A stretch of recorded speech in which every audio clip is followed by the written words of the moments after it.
Sensin nedensizlikler içindeki nedenim.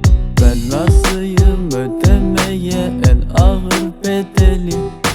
Döndü başım seninle, oldum divane deli. Üzülürüm sensiz bir hiç ruhum ve bedenim.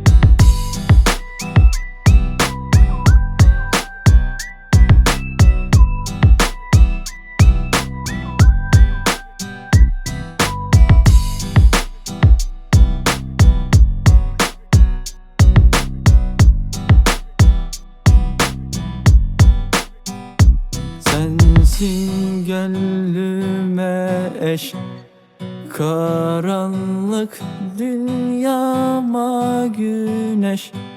Sen bana Tanrı'dan peşkeş. Hep yanımda olsan keşke. Sensin nedensizlikler içindeki nedenim. Ben razıyım ödemeye en ağır bedeli. Döndüm başım seninle, oldum divane deli. Üzülürüm sensiz bir hiç ruhum